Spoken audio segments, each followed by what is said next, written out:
I think that founders can often just focus on, they're going to land on my website and instantly buy a product, but that's rarely how it happens. And so Yeah. with design and with web strategy, it's really about thinking about all of the possible avenues that someone could take on that site. And of course, keeping them on the site for longer. Hey, what's up, branding experts? Ari here at Evac Design, and welcome to On Branding Podcast.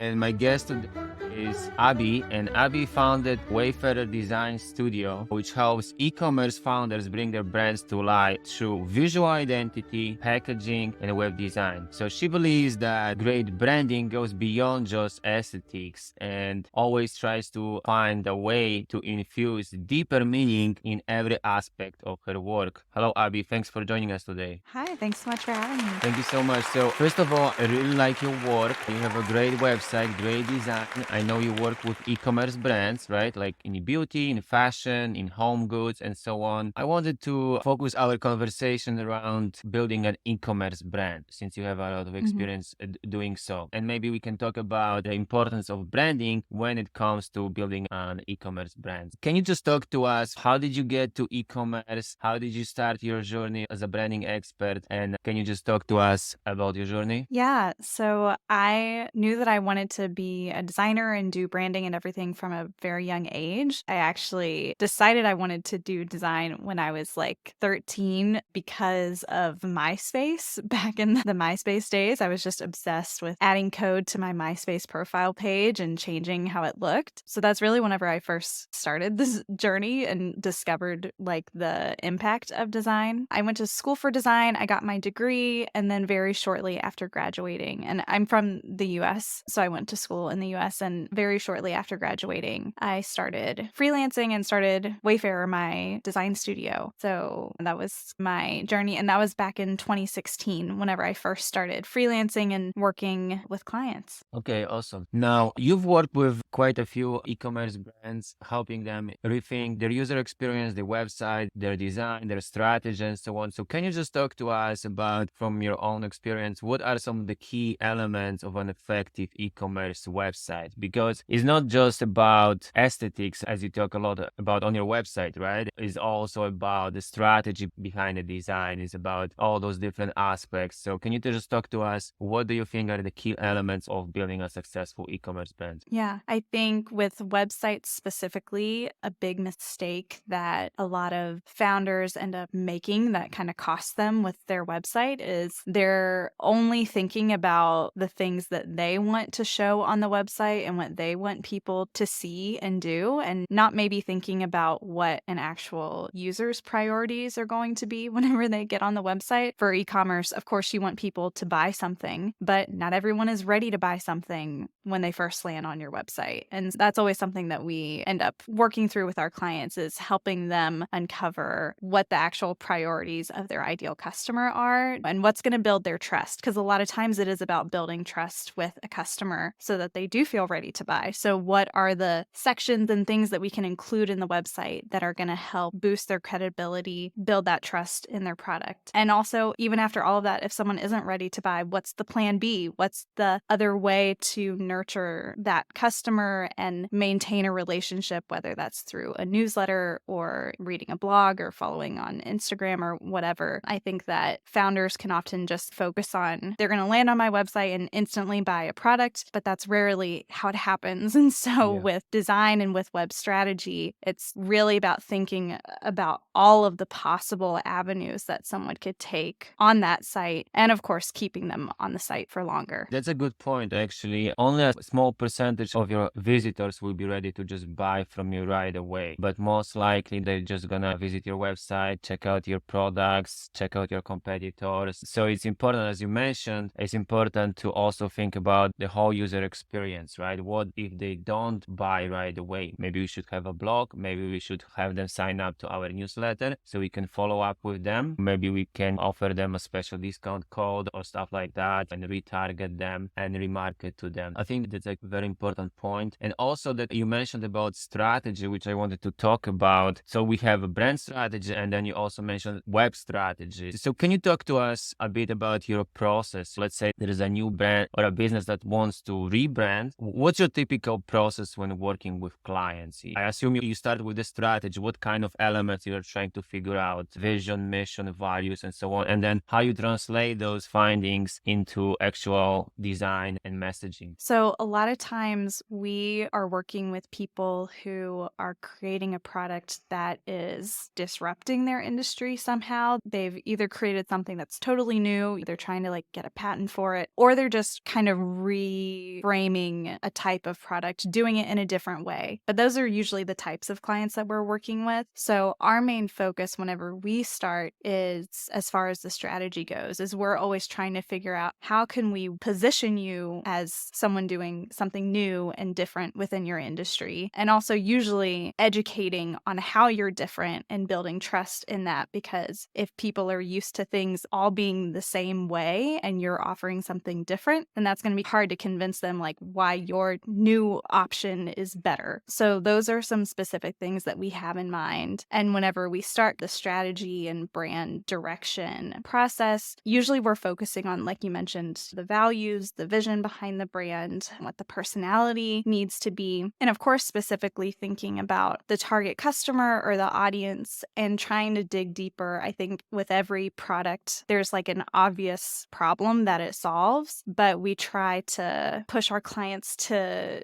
dig a little bit deeper than that and think, okay, well, sure, your product solves this very obvious problem, but like, why is solving that problem important to someone's everyday life? How is it going to impact them beyond that? So those are some things that we're thinking about. And then we're definitely looking at competitors, since they are usually in a crowded industry and trying to position themselves is very different. We're looking to see, are there any common themes or trends within their competitors' branding, their packaging, their websites? Is everyone using the same color? Is everyone using the same tone of voice? Yeah, that's a broad view of all these different things that we're looking at. Right, but I think you nailed that. So I have some notes for our listeners. So basically, you're strong on positioning. So Mhm. that's the first thing you mentioned, and I think it's a good point that you're making here, because you mentioned that you usually work with brands that have quite new products or have like innovative product or something, like they try to carve out a niche for themselves. But other than that, they still need to position themselves, right, against their competitors. So positioning is very important, how they perceive you in the marketplace. And then you also focus on the target audience, right? And on trying to find what are the benefits to them, right? And then use that maybe in messaging and try to convey those benefits. So connect with audience. And then also you look at trends. You mentioned about trends. Can we leverage those trends? What are the trends in the industry? So you look at the competitors, you analyze the marketplace, and then you make some decisions whether to incorporate those trends or go against those trends and stuff like that, right? So once the strategy is done, as you mentioned, let's say we have the mission, vision, personality, tone of voice, and so on. What's next? What would be the next step in your process? Yeah, so then it's all about figuring out how do we translate these things to actual design. And usually my first step as like the head designer is I'm trying to think of what symbolism or specific styles or colors are going to best align with these key themes or ideas or emotions that we've decided need to come across. And that's just a brainstorming exercise and trying to figure out what's a symbol that we could possibly weave into the logo, whether that's icons or maybe it's just choosing a style of font that kind of references something else. But yeah, trying to find how can we use symbolism throughout the design in a way that the client is going to feel like is representing them really well and capturing what they want to say. But on the flip side of that, their target audience is going to interpret the way that we want them to. And sometimes it's not obvious, or sometimes it's not like literal symbolism, like saying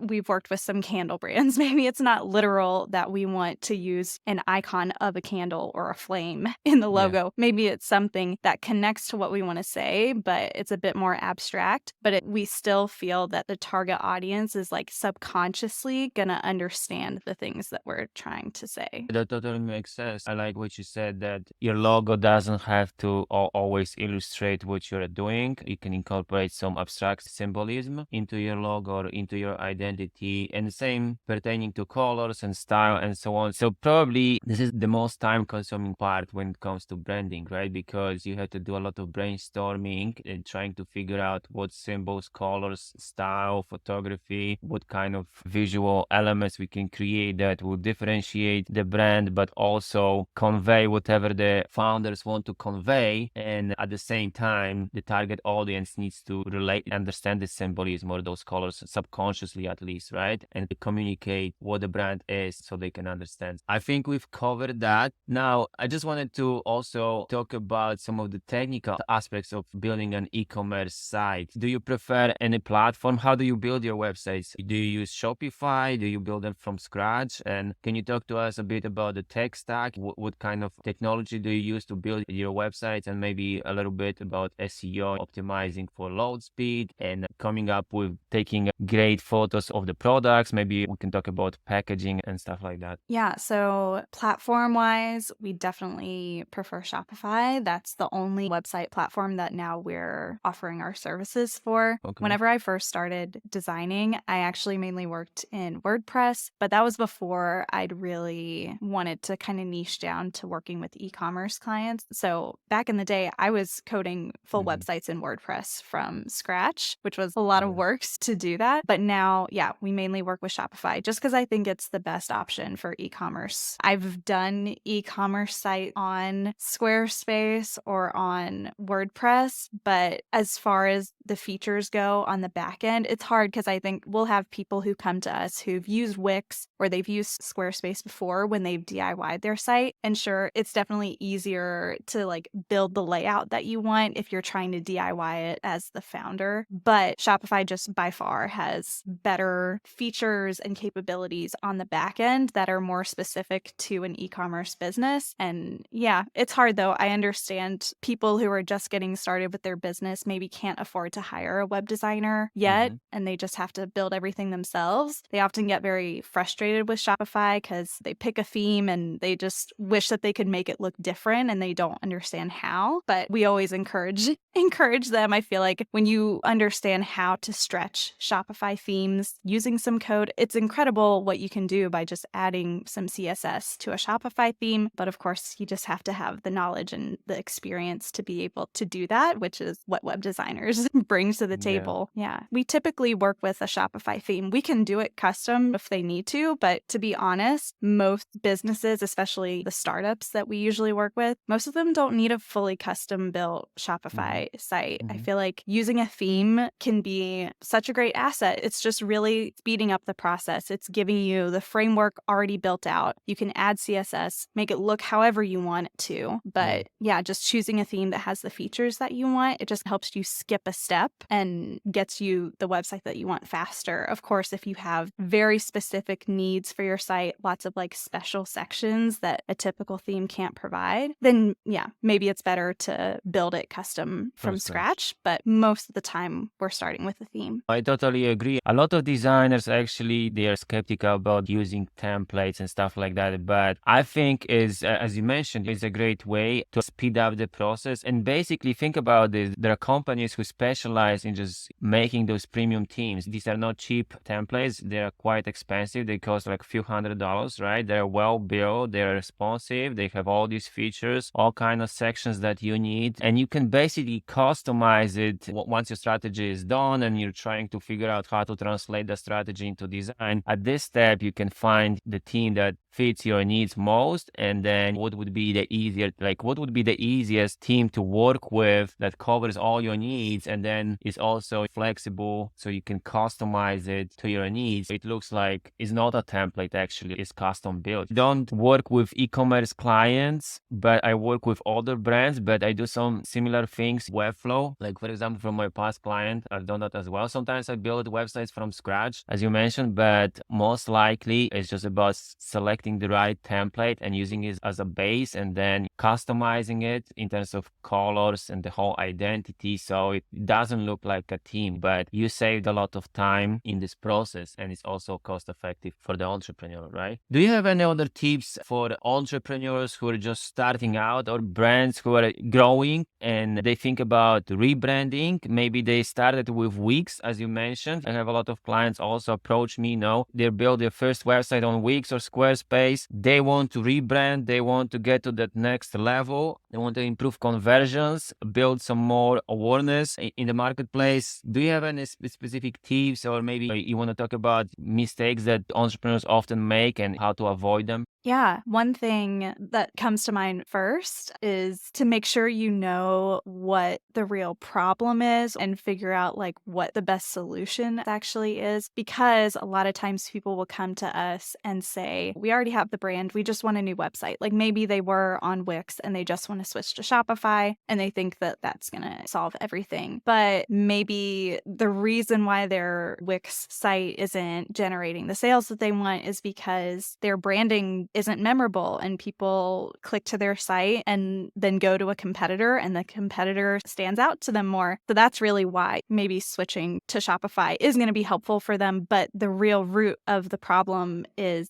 the branding and not necessarily the website. So that's one thing to be mindful of. Figure out what's the real issue. Is it just that you don't think your website is optimized enough and it's not working the way you want it to? Or is it because you don't feel confident in the brand? Because it's really hard to build a website that's going to be super effective without having a strong brand in place. And especially if you don't feel good about your branding right now and you want to just get a new website, you're probably going to have to redo the website anyways in the future because you still don't feel good about the brand. You're going to want to redo the branding at some point, which means then you're going to have to redo the website. So that's my first thing that comes to mind that I feel like is a big mistake for a lot of people starting out is they just think, let's just get the website up, but that's not really the first step. Yeah, that's great. So yeah, I totally agree. Branding is extremely important, and I see this same thing with my clients. Although they are maybe not e-commerce clients, but also like they sell, for example, like digital products and stuff like that. So it's e-commerce, it's educational platforms, and these are more digital products. But still, branding is important for any business. It's extremely important. It's the foundation, as you mentioned. You can redesign your website. You can improve shopping experience. You can improve the speed of your website, your SEO, and stuff like that. But ultimately you have to have a good foundation. You have to have good branding, good visuals, great logo, timeless logo, and a distinctive color palette. It needs to work as a whole. It needs to project like a consistent image. I'm glad you said that. And so basically it all comes down to branding, right? That's the crucial step in building any kind of business. Thanks for your time. Of course, we're gonna link to your website, and I advise you guys to just go check out Abbey's website. I love the design.